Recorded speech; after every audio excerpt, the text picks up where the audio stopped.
राधे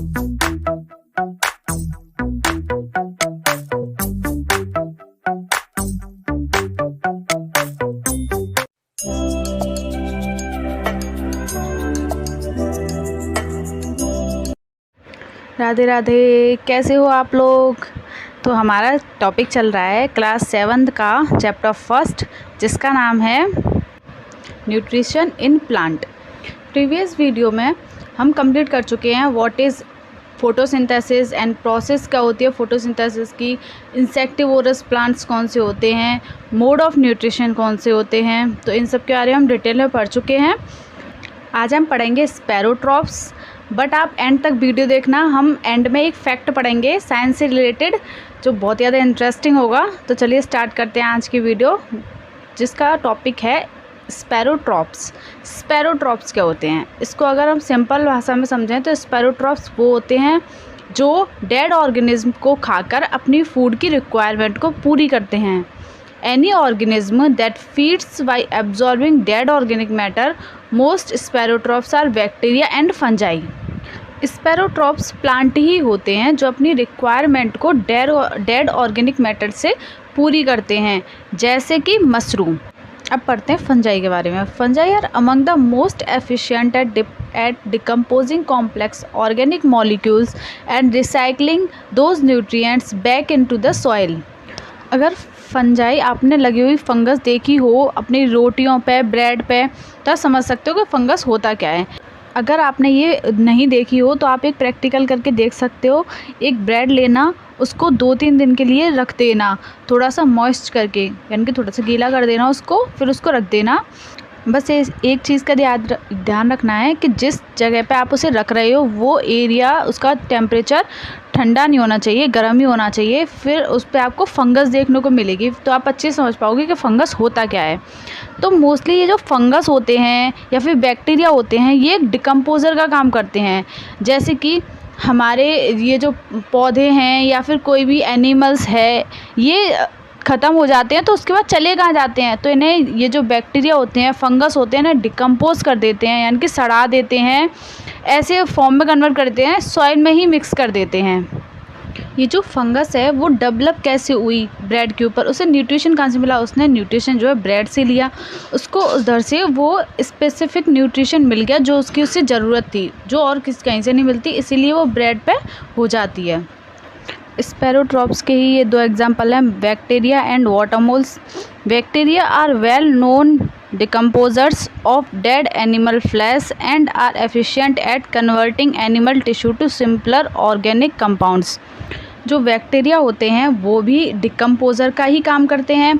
जो एनिमल का फ्लैश होता है, यानी कि मांस होता है, उसको एक सिंपल ऑर्गेनिक कंपाउंड्स में डिकम्पोज कर देते हैं, मिट्टी में मिला देते हैं। अब एक बात देखो, हमारे जो सॉइल होती है उसमें मिनरल्स कहाँ से आते हैं, न्यूट्रिएंट्स कहाँ से आते हैं, वो इन्हीं से मिलते हैं। ये डिकम्पोज कर देती हैं और सारे न्यूट्रिएंट्स, मिनरल्स सॉइल में मिक्स कर देती हैं।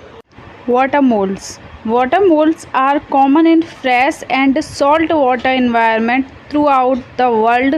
They decompose both plant and animal material. ये भी डिकम्पोज का काम करते हैं, मगर ये जो है वो पानी के अंदर पाए जाते हैं। ये एक फंगस की तरह ही होते हैं। अगर फंगस पानी के अंदर लग रही है तो मीन्स उसे वाटर मोल्ड्स बोलते हैं। ये कॉटन बॉल की तरह दिखते हैं। ये भी डिकम्पोज का काम करते हैं।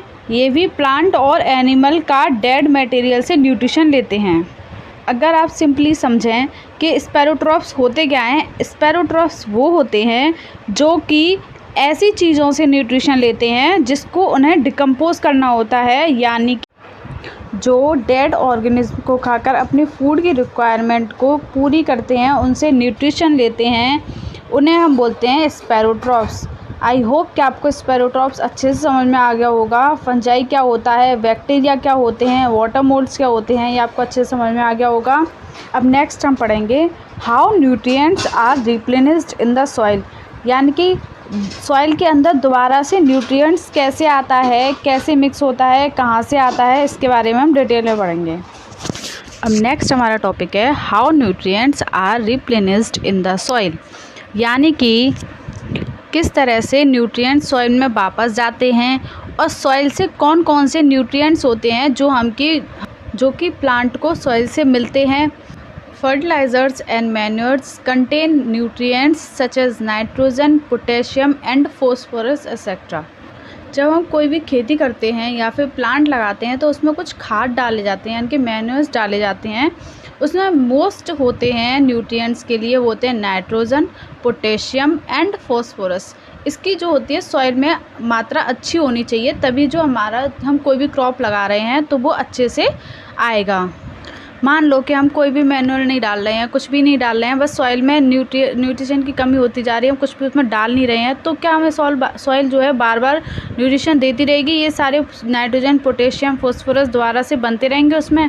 नहीं, हमको मैन्योर डालने पड़ते हैं, उसमें खाद डालनी पड़ती है, तभी ये अच्छी मात्रा में सॉइल में नाइट्रोजन, पोटेशियम, फॉस्फोरस अच्छी मात्रा में रहते हैं। इस वजह से हमारे जो प्लांट होते हैं वो अच्छे से होते हैं। These nutrients need to be added from time to time to enrich the soil। ये जो न्यूट्रिएंट्स होते हैं नाइट्रोजन, पोटेशियम, फॉस्फोरस, इन्हें टाइम टू टाइम अगर हम सॉइल में डालते रहें, देते रहें, तो जो हमारा प्लांट होगा वो अच्छे से ग्रो करेगा, सॉइल में अच्छी मात्रा बनी रहेगी न्यूट्रिशन की, तो अच्छे से ग्रो करेंगे। We can grow plant and keep them healthy if we can fulfill the nutrients requirement of plant। अगर आप प्लांट को अच्छे से ग्रो करना चाहते हो, हेल्दी रखना चाहते हो, तो आपकी रिस्पॉन्सिबिलिटी बनती है कि आप उसे सॉइल को अच्छे से न्यूट्रिएंट्स दें, उसमें अच्छे से उसकी सारी रिक्वायरमेंट्स पूरी करें ताकि वो अच्छे से ग्रो करे। तो ये जो पोटेशियम है, नाइट्रोजन है, फॉस्फोरस है, इनको आपको टाइम टू टाइम देना चाहिए। ये खाद होते हैं सॉइल के लिए ताकि प्लांट अच्छे से ग्रो कर सके। नेक्स्ट है, you learn that through nitrogen gas is available in plenty in the air, plants can not use it in the manner they can use carbon dioxide. Nitrogen जो होती है वो हमारे एयर में भी प्रेजेंट होती है, बट जो प्लांट होते हैं वो इसको अच्छी तरह से एब्जॉर्ब नहीं कर पाते, ले नहीं पाते जिस तरह से वो कार्बन डाइऑक्साइड ले पाते हैं। They need nitrogen in a soluble form. उनको जो नाइट्रोजन चाहिए होती है वो सॉल्यूबल फॉर्म में चाहिए होती है प्लांट्स को। The bacterium called rhizobium can take atmospheric nitrogen and convert it into a usable form। एक बैक्टीरिया होता है जिसका नाम होता है राइजोबियम। तो ये क्या करता है, ये एटमॉस्फेयर से नाइट्रोजन को लेता है और उसको उस फॉर्म में कन्वर्ट करता है, यानी कि सॉल्यूबल फॉर्म में कन्वर्ट करता है जिससे प्लांट उसे यूज़ कर सकें।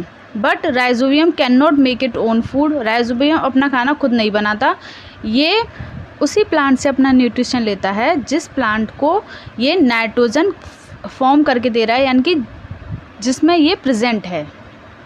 ये बैक्टीरिया का नाम आपको याद रखना है, राइजोबियम, और इसका काम भी याद रखना है कि इसका काम क्या होता है, एयर से नाइट्रोजन को लेना और कन्वर्ट करना सॉल्यूबल फॉर्म में, ताकि प्लांट्स इसको अच्छे से ले सकें।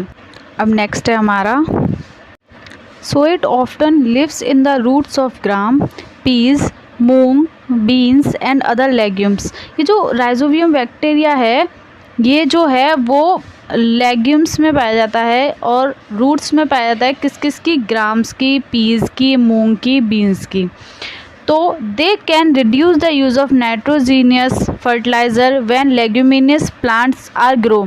तो ये लेग्यूमिनियस प्लांट्स में पाया जाता है, इसलिए ये नाइट्रोजन का फर्टिलाइज़र इसमें कम लगाया जाता है लेग्यूमिनियस प्लांट में, क्योंकि इसमें ऑलरेडी राइजोबियम प्रेजेंट होता है, इसलिए इसमें नाइट्रोजीनियस फर्टिलाइज़र कम लगाया जाता है। Only a few plants parasitic और स्पैरोट्रॉफिक। कुछ ही प्लांट्स होते हैं जो पैरासिटिक होते हैं और स्पैरोट्रॉफिक होते हैं। मोस्टली जो होते हैं वो ऑटोट्रॉफिक प्लांट्स पाए जाते हैं। आई होप कि आपको सारा कुछ समझ में आ गया होगा स्पैरोट्रॉफिक क्या होते हैं। अब हम एक फैक्ट के बारे में पढ़ते हैं। इसमें हमने फोटोसिंथेसिस के बारे में पढ़ा था। तो फोटोसिंथेसिस की जो प्रक्रिया थी उसकी खोज किसने की थी? इंगेनहाउस ने की थी। इंगेनहाउस एक डच चिकित्सक थे। उन्होंने प्रकाश संश्लेषण यानी कि फोटोसिंथेसिस की प्रक्रिया की खोज की थी। इस प्रक्रिया में पौधे प्रकाश की उपस्थिति में ऊर्जा उत्पन्न करते हैं, यानी एनर्जी उत्पन्न करते हैं। आई होप कि आपको आज की वीडियो अच्छी लगी होगी, फैक्ट अच्छा लगा होगा। ऐसे ही वीडियो देखने के लिए इस चैनल को सब्सक्राइब करें। और कल हम पढ़ेंगे एनसीईआरटी की बुक में एक्टिविटीज़ दे रखी हैं कुछ, उनको डिटेल में स्टडी करेंगे, फिर हमारा चैप्टर कल कंप्लीट हो जाएगा। Thank you.